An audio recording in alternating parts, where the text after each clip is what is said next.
Videos के thumbnail में आपने देखा ही होगा, मैंने लिखा है कि छोटे बच्चों को आखिर हम घर में पढ़ाएं तो पढ़ाएं कैसे। देखिए, जैसा कि मैंने फील किया है 3-4 साल के एक्सपीरियंस के हिसाब से, अनुभव के हिसाब से, जहां तक मैंने छोटे बच्चों को लीड किया है, बच्चों को पढ़ाया है और बड़े बच्चों को भी पढ़ाया है। तो छोटे बच्चों की बात कर रहे हैं, तो छोटे ही बच्चों को जब हमने पढ़ाया तो उसमें हमें 3-4 साल के दरमियान में सीखने को मिला। बहुत सारे ऐसे बच्चे हैं हमारे जिनका पहला स्कूल हमारा एनआरपी कोचिंग सेंटर ही था और यहीं से उनका जो है वो हमने न्यू तैयार किया, नेह तैयार किया और आज अलग अलग स्कूल में जाकर के वो पढ़ाई कर रहे हैं और अपने क्लास के टॉपर भी बन चुके हैं। कोई बच्चा क्लास 1 पहुंच चुका है, कोई बच्चा क्लास 2 में टॉपर है, कोई बच्चा क्लास 3 में, ऐसे बच्चे टॉपर्स भी रहे हैं हमारे। और इससे खुशी की बड़ी बात और क्या हो सकती है कि जिनको आपने पढ़ाया वो बच्चे जो है वो बढ़िया मेधावी छात्र छात्रा के रूप में इनको वेरीफाई करके छोटे बच्चे अच्छे न्यू तैयार करके आगे बढ़ रहे हैं। ये तो बहुत ही बड़ी खुशी की बात है। लेकिन इस खुशी का रीजन और कहीं ना कहीं इन सारे चीजों का, इन आउटपुट का रीजन जो है वो मेन रीजन है, वो जाता है पेरेंट्स को और वो कहीं ना कहीं जाता है उन पढ़ाने वाले टीचर्स को और वो कहीं ना कहीं जाता है जो है वो स्टूडेंट को। देखिए, एक हाथ हमारा टीचर का है तो एक हाथ हमारे जो है वो पेरेंट्स का है और एक हाथ हमारा जो है वो स्टूडेंट का है। अगर तीनों मिल करके कंबाइन होकर के काम किया जाए तो कोई बच्चा को जो है वो अच्छे तरीका से मूर्त बनाने में और अच्छा इंसान बनाने में जो है वो कोई देरी नहीं है, क्योंकि उस बच्चे को अच्छे डेवलप जो है वो किए जा सकते हैं। तो मैं कहना चाहूंगा कि अगर छोटा बच्चा अगर 2.5 साल का है, 2.5 से 3 साल का है, ये एकदम राइट टाइम पीरियड होता है उसको छेड़खानी करने का। इस टाइम क्या होता है, उनका एलईडी वगैरह, आईक्यू वगैरह एकदम हाई फाई रेंज में काम करता है। हर चीज को वो जिज्ञासु प्रवृत्ति के रहते हैं, क्यूरियोसिटी रहता है, उनको हर चीज को जानना रहता है। ऐसे में हम अ ब श अनार आम जो भी पढ़ाना चाहें, ABCD एनी हाउ, वो सारी चीजें स्टेप बाय स्टेप सीखने लगता है। देखिए, एक बच्ची का एग्जांपल देना चाहूंगा। एक बच्ची जो है वो लगभग 2.5 से 3 साल की बच्ची थी। वो पहली बार हमारे यहाँ आई, उसको अनाराम से जो है स्टार्ट करते करते के बहुत ज्यादा वीक थी, क्योंकि पहला फॉर्मेशन था। उनको ढंग से लेटर बनाना भी नहीं आता था, लिखना भी नहीं आता था। लेकिन वो बच्ची धीरे धीरे अपने आप को कवर की। पेरेंट्स भी उनको कवर कराते जाए, डेली होमवर्क करा के भेजते थे। तो ऐसे में बच्ची भी डेवलप होती गई, बच्ची खुश भी होती गई।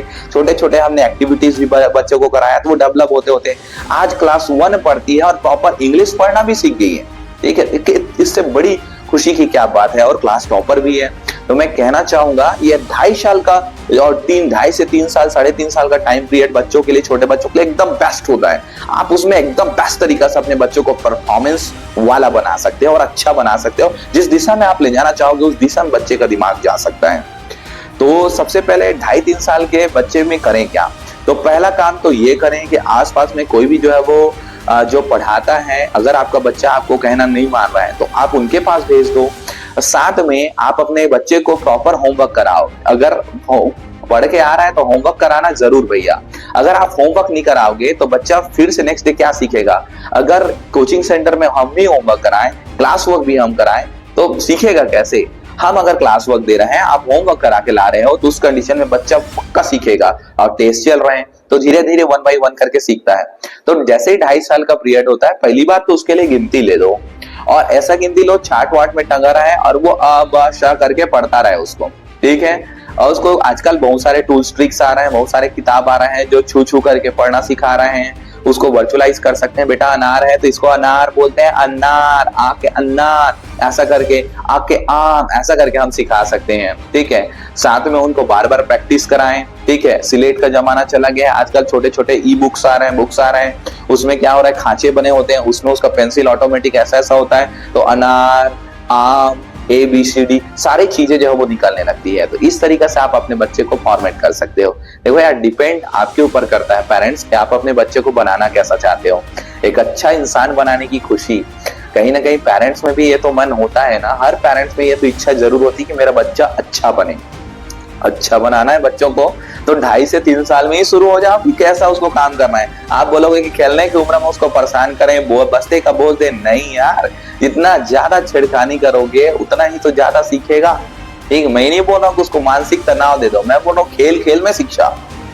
एनसीएफ के दौरान ये सारी चीजें सिखाई जाती है, खेल खेल में जो है वो शिक्षा करा सकते हैं और बच्चों का बोझ भी कम करके उनको अच्छे से पढ़ा सकते हैं। तो ये ध्यान देने वाली बात है, आपके ऊपर डिपेंड करता है। आप पेरेंट्स हो, उसमें माँ है, माँ की जिम्मेदारी क्या है कि बच्चे को 2.5 साल 3 साल का बच्चा है, उसको खाना खिलाते खिलाते कुछ कुछ बुलवाते रहो, बच्चा इसको ऐसे बोलो, आपके पापा का नाम ये है, आपके मम्मी का नाम ये है, आपके ब्लॉक का नाम ये है, आपके तहसील का नाम ये है, आपके जो है वो का नाम ये है, जो भी आप ज्ञान देना चाहते हो। बच्चा जब कोई बड़ा आता है तो उसको नमस्ते करते हैं। ये सारी चीजें छिपती जा रही है संस्कार में, इन सबको इंक्लूड करना पड़ेगा आप लोगों को, और ऐसा करोगे ना तो आपका बच्चा A1 बनेगा। आप जैसी मूर्ति तैयार करना चाहते हो ना, वैसी मूर्ति बनेगा। तो आप किस तरीका से बनाना चाहते हो आपके ऊपर डिपेंड करता है। All the best my dear parents and all dear my student. कोशिश करिए, आइए साथ में मिल करके काम करते हैं and join NRP all of you. And अगर चैनल को लाइक सब्सक्राइब नहीं किया तो प्लीज लाइक सब्सक्राइब ठोक दो। ये सारी रिलेटेड वीडियो जो है वो पेरेंटिंग से रिलेटेड वीडियो मैं रिसर्च करके, साइकोलॉजी को पढ़ करके, सारी मनोविज्ञान को पढ़ करके मैं बातें करता हूँ और उन चीजों को आप लोग को बताता हूँ। Thank you all of you.